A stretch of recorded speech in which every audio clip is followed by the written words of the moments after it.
Namaskar. Hello and welcome to PGurus channel. I'm your host Sree Iyer. Today, General Ravi Shankar and I discuss the impact of radicalization of the neighboring countries, Pakistan and Bangladesh, and how India needs to prepare itself so that it can continue to be sovereign and also not get impacted by whatever the buffeting that might happen because of an increase in radicalization across both left and right of India. So let's welcome General Ravi Shankar. General Ravi Shankar, namaskar and welcome to PGurus channel. How are you, sir? Namaskar and thanks a lot once again that we are together for this program, and we are talking of a very important subject of radicalism in Pakistan and Bangladesh, and how do we stabilize our borders. Let's shoot. Viewers, this is coming jointly from both Gunnershot as well as PGurus channel. A request to you, wherever you are, whether you are on Gunnershot channel or PGurus channel, to please like this video so that it has the best chance of going viral. You know that anytime something important about Pakistan gets spoken, there is a lot of bots that get turned on to try and limit our reach. So you can break that by liking this video as soon as you start seeing it. Sir, I leave the floor to you. You can start from wherever, because there are lots of fault lines here. Whichever one can be more vulnerable, you can lay out the land, sir. Okay, fine.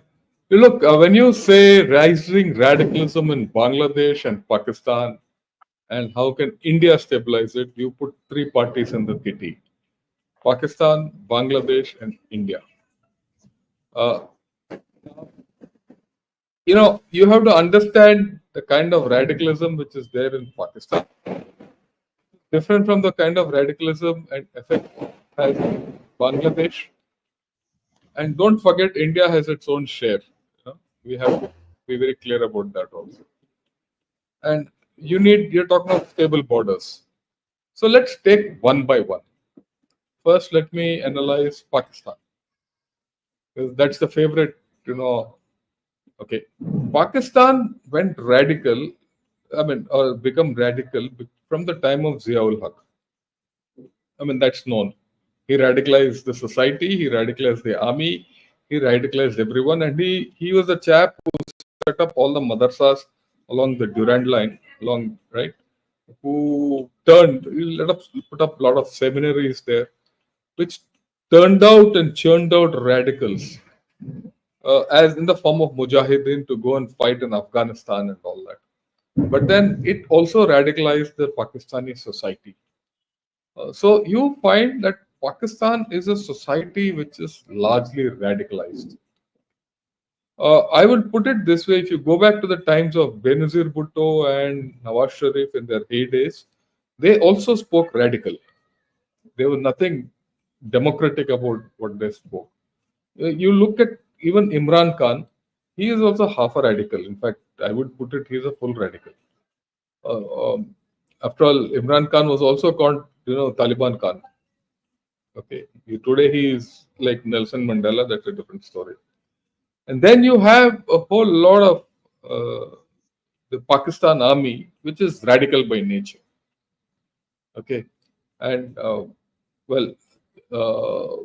they defend the ideological frontiers of Pakistan. You have to understand this construct. They defend the ideological frontiers of Pakistan, while all armies defend the territorial integrity of a country. They are in a different level.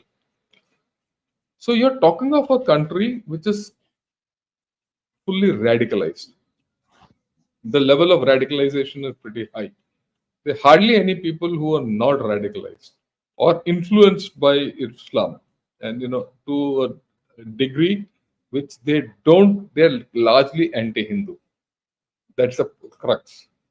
So you have the society which doesn't like India. You have the society which doesn't like Hinduism. Now, in this is the cake. This is the Pakistani cake which you see. In this, you have some cherries. Who are these cherries?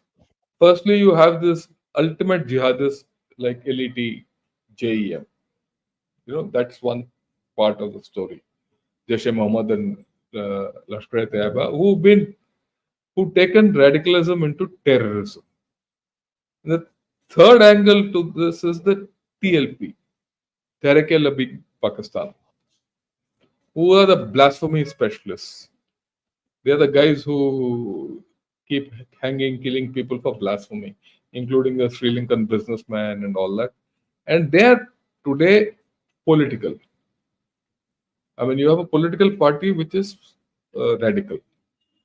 And this is different from the Jamaat, the traditional Jamaat of Pakistan.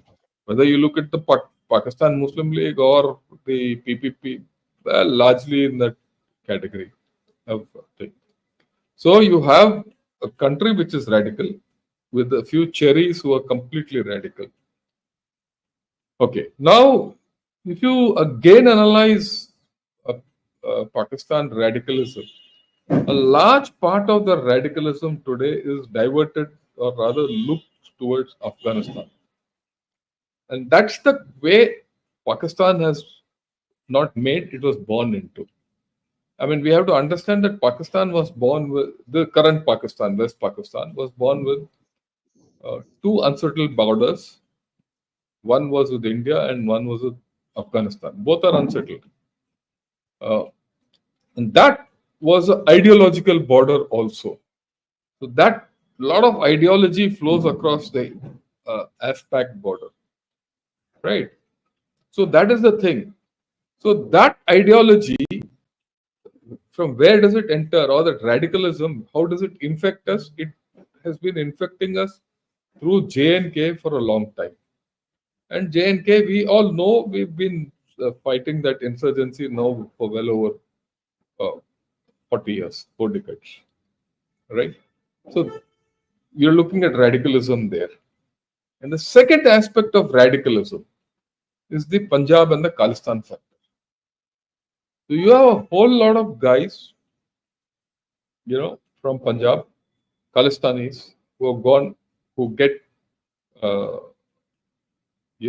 sanctuary in Pakistan.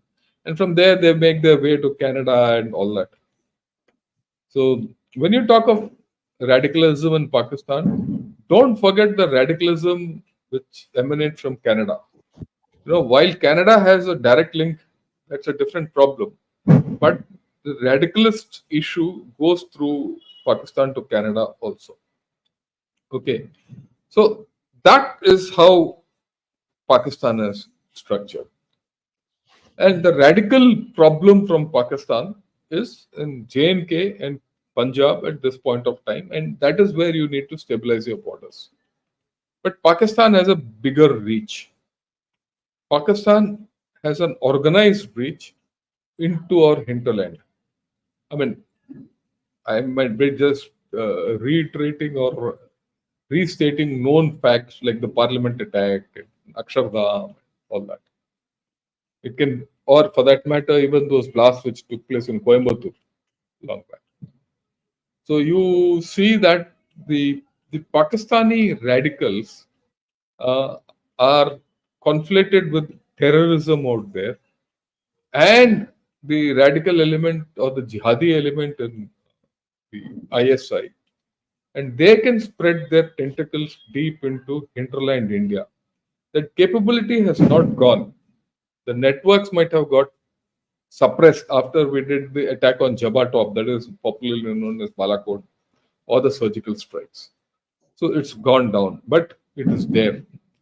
And that instability will continue for a long time to come. I don't see any way that instability can be taken out. Okay. Now, as far as that instability is concerned, how do you do it? You have the LOC with the Pakistan, and you have the IB, that is from Jammu southwards, IB till Punjab border. So this is something you have to guard. I mean, we are already doing it. There's nothing new in this. You have to do it. In these areas, you have to carry out population control if you want a stable border. Okay. You need to do population control. You need to have a second tier of defense, or maybe even a third tier of defense. You need to have a good grid in the hinterland, because in these areas, terrorism and radicalism are conflated. Okay. When you say, look, tomorrow, if the Pakistani situation goes bad, will these chaps make a beeline towards the Indian border? There's the fear that people will come, and they are all radical elements. So, how do you stabilize that situation? That is something which I don't think is that big a problem, because that area on the other side of Pakistan, in Pakistan, across Rajasthan and Gujarat, is largely underdeveloped hot desert. So the influx from there won't be that much. So the problem with Pakistan is more towards Punjab and Kashmir. So that is where you have to focus. Okay. Now let's switch to Bangladesh. Now Bangladesh has always had this extreme religious fervor in the form of Jamaat. Right? And that Jamaat and the Jamaat in Pakistan have always got linked and continued. Well, there's an element of Razakars in Bangladesh, and they form the radical element. And that was, to a large extent, given shelter or support in one form or the other by various regimes in Bangladesh. It's not new. It's always been there. And especially the BNP regimes headed by 𝗤𝙬𝙤𝘀𝘀 had this problem. And they would turn a blind eye to radical elements which targeted India. Okay. But now that element has become higher. Now that element is it's not Jamaat alone. Okay. That element is also got a left-leaning ideology, which has erupted in the form of this monsoon revolution, which has turned into anarchy, which I did a program yesterday only. So you have this lot. And then the fact that the Bangladeshi people are emotional by nature. Bengalis are emotional by nature. They're emotional this side of the border and that side of the border. We know that. But there, the emotions are tinged with the religious fervor. And what you see today and what we have been seeing of late is a rise in this radical element that, anti-Hindu, minorities, which is rising, intolerance of religions, other religions. So this is, rising in Bangladesh, and it is now prominent. In fact, when I do any show on Bangladesh, a lot of people come and they point their fingers at RSS and BJP, and they call RSS and BJP radical. On what basis they call them radical is not known, but for a lot of them it is emotional and it is psychological. Because by no stretch of imagination can you say RSS and BJP are radical, right? They have their views, but they are democratic, right? So you have this element in Bangladesh, which maybe at some point of time was in a minority, but today it's slowly increasing in numbers. Now that's the dangerous trend. And it is not now. From a long time, a lot of people in Bangladesh are anti-India for many political and other reasons. Whatever reasons, we'll not get into it, but they have a problem with India. So that anti-India sentiment and this radicalism is getting mixed. And the current situation in Bangladesh with this illegal government, I call it an illegal government, call it whatever you want, because that doesn't have neither the people's mandate nor anything, nor the constitutional mandate. Even in the constitution of Bangladesh, there is no provision for such a government to continue. And it doesn't seem to be as if there is going to be an end to this whole story in a hurry. So if that be so, the level of radicalism which you can get from Bangladesh will continue. I mean, it's only rising. Okay. Now, unlike Pakistan, there is not terrorism angle which comes out of Bangladesh. Once upon a time, there was a clear angle because the ISI had links with the terrorist groups. It would still have. I have no doubts about it. And they were propagating a lot of anti-India hate. Okay. But from within Bangladesh, yeah, you could have people coming out who are carriers, who are couriers, who are a few guys, but to melt into hinterland India because that border is more porous, right? But they were not the LET and JEM or the Khalistani variety to come across border uh, as terrorist groups. The terrorist element is not there from Bangladesh so far. But what is there from Bangladesh is something which is their population driven, their land driven, and their environmental driven. What is that? That is the land doesn't support the number of people there. Very simple. They need to migrate. They need space. If you put it in Hitler's words, they need Lebensraum. So if they want Lebensraum, they have to migrate. Now, when they migrate, right, they carry, a lot of them carry the radical ideology along with them, or rather, the radical ideology seeps through this migration.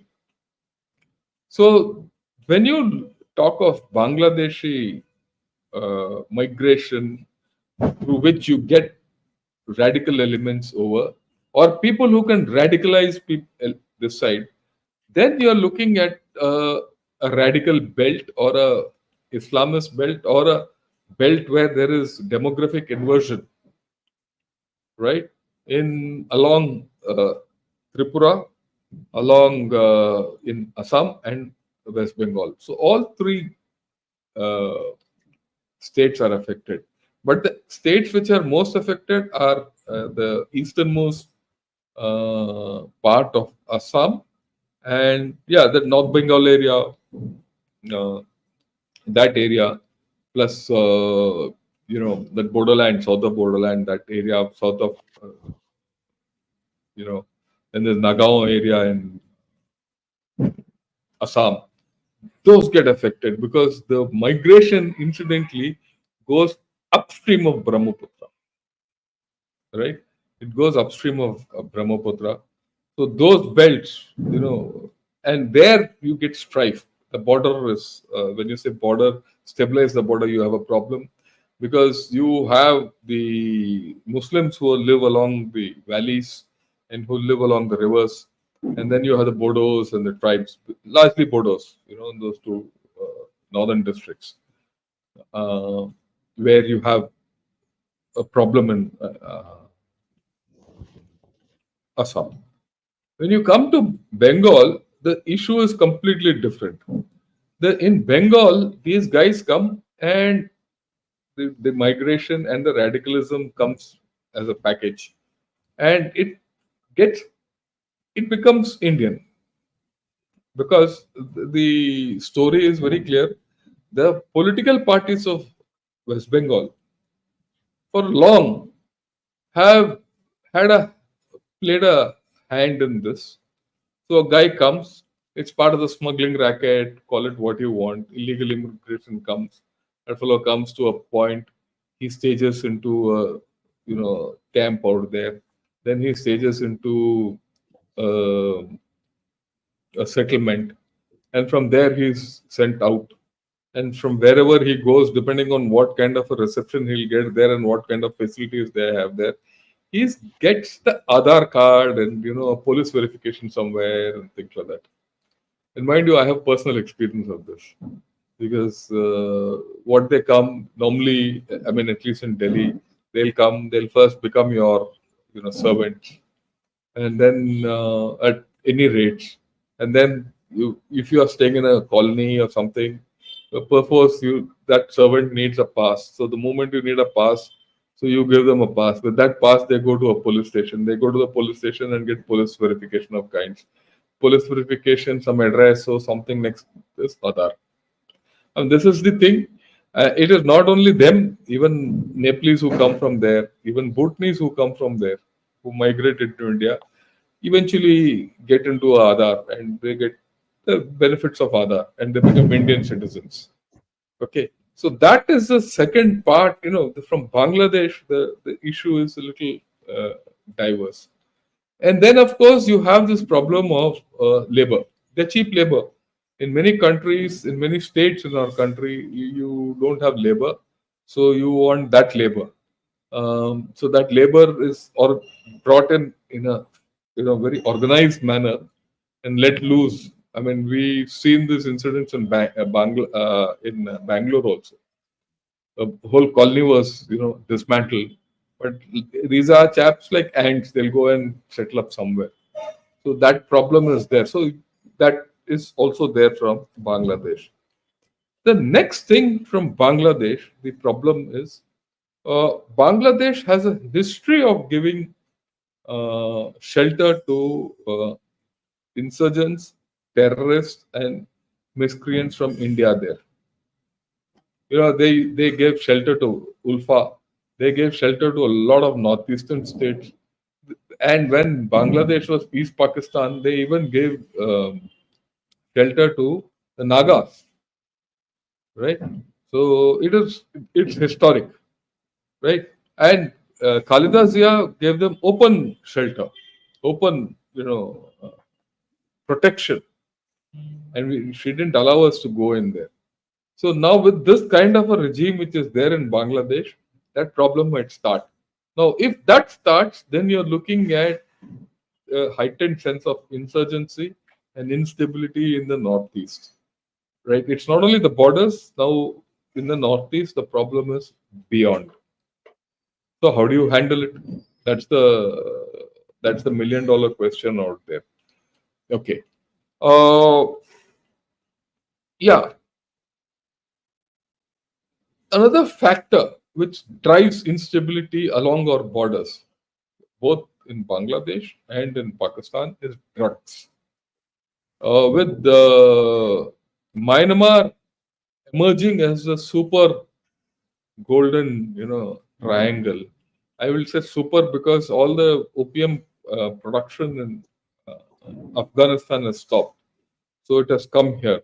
So Myanmar, that Shan state and that area, not only produces opium, which is offset from Afghanistan, but also into meth. In fact, Myanmar earlier the opium production had gone down, poppy cultivation had gone down, the meth production went up. Now the poppy has also come back, so it's double, which means a lot of traffic. So I won't be surprised if these routes are used for drugs going into Myanmar across our states, or why across our states is the material which you want, the chemicals which the drug cartels need for meth goes from India and China, incidentally. Right, that's a fact. So it both ways. And fresh drugs come out, and Bangladesh is a target area, and not only target area, from there it gets filtered out. This is something which is there. So similarly, there is a drug cartel operating in Pakistan also. Both sides. So you have this menace of drugs which destabilizes your border. Now, like I said, when you're looking at the Pakistan border, your border is reasonably stable south of Punjab. It is north of Punjab which is a problem, and in the LOC. But the shape of the problem there is completely different. Now, there you can have someone manning the border and the thing. You can have population control. You can have a second tier, third tier of defense, because LOC you need defense to stop infiltration. And you can have a good grid, intelligence grid. And you need a good ISR, intelligence, surveillance, and reconnaissance, electronic, human, everything. So go there. And in these places, the army still calls the shot. But the problem is in Bangladesh, where BSF handles. BSF is doing a good job. I'm not speaking against it. But then there are times when there are reports of smuggling. There's another inflow into Bangladesh which destabilizes the border. That is cattle. Cattle goes into Bangladesh, right? Because they eat beef, so cattle goes in. So I'm now moving away from radicalism and saying what else it destabilizes the border. Now, the moment you talk of all this going to and fro, the border gets destabilized, and radicalism is just there to step in and fill the shoes. So that's the problem with the thing. Now, the major problem how to stabilize the Bangladesh border is how, first and foremost, how do you stop illegal migration? How do you stop drug trafficking? How do you stop all the smuggling of cattle and all other goods which moves across that? If the status of Bangladesh continues to what it is, you will find many other things being smuggled, and most of the smuggling will go in, and it will be done by these cartels who are semi-radical, if I may say, who have no allegiance to anything, but for political purposes, you will have this issue. Right. This is the official part, all that. But in Bangladesh, the problem is a little more. Let me put it. In Bangladesh, the problem today is the government is becoming, or the people who are in this government are becoming more intolerant and radical. If you don't call them radical, at least they're intolerant. They're intolerant of anyone else. So this is a new kind of a radicalism which we have to factor into our whole story. Okay. So this I've said, I've tackled Bangladesh, I've tackled, Pakistan. The third angle of this triangle, India. Now, to stabilize India's borders, I feel that you need to stabilize a few issues. And the first thing which you need to stabilize is your hinterland.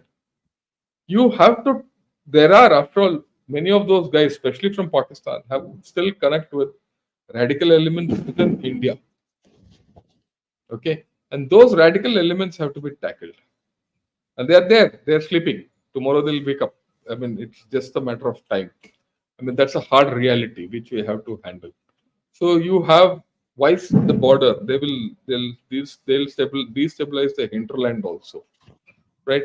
Then you have the problem with the border. So you need to have a lot of intelligence on these people. You need to do a lot of monitoring. You need to at places you need to do population control also. So I think all these issues go into, you need to have a good security grid. And this, when I say security grid, I think the polices of respective states have a large role to play. And when you look at the border, I think there has to be a huge amount of, connect between the border polices. I mean, the force which is guarding that border, the local police, and local politicians. Because, like I said, in many cases, the politicians are hand in glove with the issue, or they're absolutely anti-against, especially in the districts like Dhubri and all those places, which border Bangladesh, where Brahmaputra enters Bangladesh. Right? You have major issues.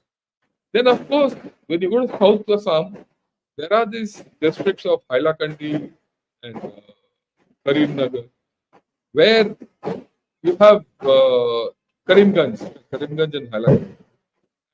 To some extent, even 𝗤𝗖𝗄 district, where you have sizable Muslim population who have links. Okay, I'm not going to blame the whole Muslim population, but there are links where it's a matter of nesting in those areas. So all these areas you have to keep under control, and so you need to do a lot. But if you say, which is the one thing which I am bothered about today, which will destabilize us further, it is this problem in Bangladesh, because there is chaos, and as the chaos is increasing, or it's increasing and is extending in time, I feel the radical elements are slowly getting the upper hand out there. How to handle that is, at this point of time, $1 million question. Yeah, you can do diplomatic efforts and other things. You can do commercial ways of doing it, but you also have to understand there's another factor in Bangladesh which is now playing up, and this is the American factor. I don't know how it's playing up, but it's playing up, and that gives wind to the radicals there. This is the case which I explained yesterday. There was this ambassador to Bangladesh called 𝗤𝗏𝗄𝗏. 𝗤𝗏𝗄𝗏 was an ambassador till recently, and then now he's no more an ambassador. He's gone and he's resigned from the US government service. What is he today? He is the lead, employee of Accelerate Energy. What is Accelerate Energy? Accelerate Energy is coming for a LNG deal into Bangladesh. Okay. Now that deal, for that they'll give LNG to Bangladesh, and that deal they have ensured that Petrobangla cancels its deal with India. So the LNG deal with India has been cancelled. This fellow comes and he gets the deal through with US, and he's an ambassador, and he would have made the ground before he left. As an ambassador, he would have made ground to ensure that all this is feasible, and then he'll come back and do all this. Now, these are all completely illegal ways of doing things. I mean, nothing is illegal anymore in Bangladesh, but these are completely, prefixed ways of doing it, and they're not done by normal people. You can't get it done through normal people, and the guys whom he is dealing with probably largely are radicals. Okay, and so you're going to have problems because you have a state which is this thing. To some extent, I see the complicity of US, whether if it's benign, I don't know. Whether it's by acquiescence, I don't know. But it is there, right? Or I would not say complicity. Complicity might be a too strong a word. But, that influence has come. That angle is there. That angle is something you can't wish away. Now, if more such deals come to light, then the guys who are getting sales is radicals. And those radicals are, going to get richer also.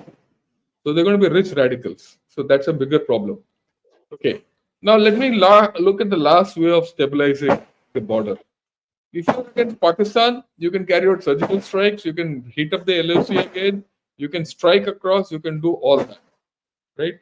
So all that, you have punitive actions which you can do against Pakistan, especially in the 𝗒𝐿𝐶 sector.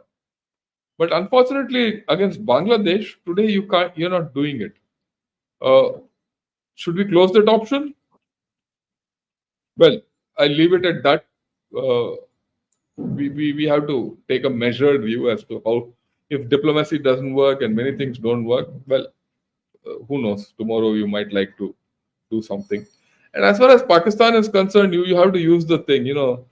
The enemy of your friend, your enemy of your enemy is your friend, and that's how you have to deal with the radicals and Pakistan establishment as a whole, because that's a pretty big radical element all over.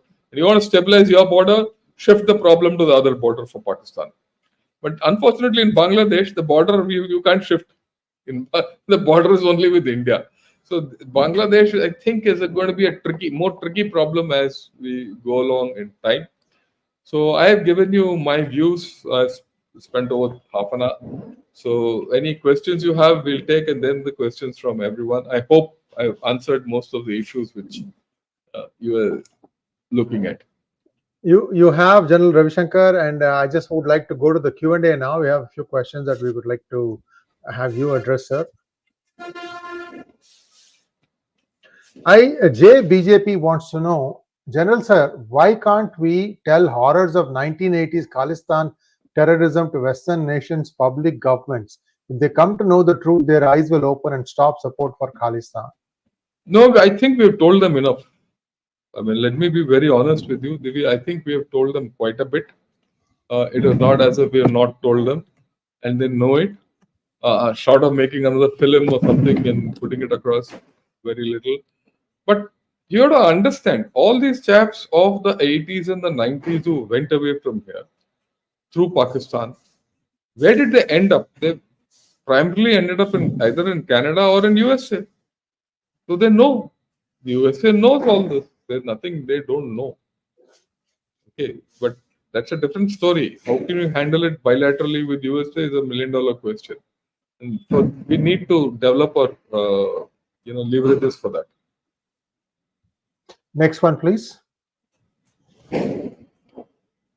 Subramanian Vishwanathan wants to know, General Ravi Shankar, in case USA colludes with China and turns against India, what will India do? Of course, Iran and North Korea go against China. Oh, look, I think you're imagining too much. I know the globe is spinning, but it doesn't spin so fast. It's not. It's not hypothetical. Ahmadi Ghulam Nawab Qadiani wants to know, won't the instability in Bangladesh affect India's ambitious plan to connect India with Singapore, Vietnam, and other East Asian countries by roads and railways? Yeah, it will. There's no doubt about it. Already that whole entire trilateral highway is on the back foot. In any case, it's going very slow. So, and more than Bangladesh, the problem in Myanmar also is not running away. So till such time Myanmar doesn't stabilize, nothing will go through. So hopefully by then Bangladesh will stabilize.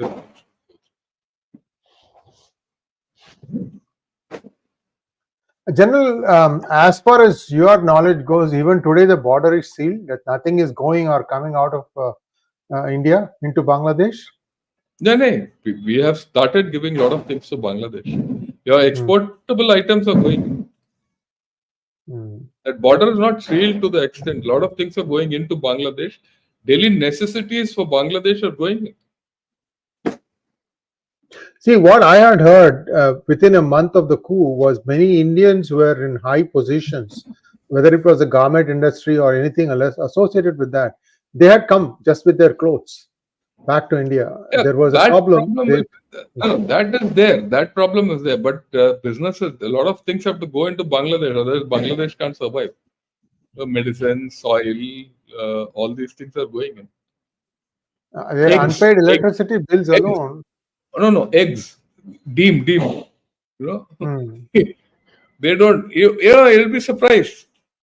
You know, where eggs go into Northeast, the complete Northeast and Bangladesh depend on eggs from India. And you know where those eggs come from? They come from Andhra Pradesh. But why can't they produce their own eggs, sir? यार वो chicken को देखेगा तो खा जाएगा ना. He'll not wait for the chicken to give eggs. He'll first eat the chicken. That's the thing. This is the same thing Chinese did to all their cows. They ate off all their cows. Yeah, that's part of the story. What wisdom. Next one. Murali wants to know, off topic, how are our arms doing in Armenia? They are buying more of our stuff. Yeah, they'll do well. What's wrong with it? They're taking the Pinaka rocket system. Is a fantastic system. It's a stable system. They're taking these attacks from Tatas and Kalyan. It's good. It's a good gun, so it will do well. Next one, please. Bhaskar Varma wants to know, sir, greatest Paki defense analyst Lal Topi says Modi ji will invade Pakistani Punjab and Mujahid will fight defensive 𝗤𝙗𝘗 𝗲𝘗. How will we fight these fools? We don't need to fight them. You let them do what they want. They'll fight themselves and kill themselves. That's what's happening in Pakistan. Next one, please. Value Pilgrim wants to know, if one looks across the spectrum, Islamist countries usually have revolutions where the radicals step in to suck the country dry and then military takes over. What do you say? Yeah, that's a fact. You look at the Arab Spring also, right? Egypt. What happened in Egypt? Egypt was a autocracy. They threw out. Then the Muslim Brotherhood came. Now they have been thrown out. The army is taken over back. So it's one full circle. It's happened across the whole lot, across the complete Arab Spring states, across North Africa. So it's nothing new. What you're saying is right. Next one, please. I think that brings us to a close of today's program. Thank you so much, General Ravi Shankar. Yeah, we had a quick one today, and No problem.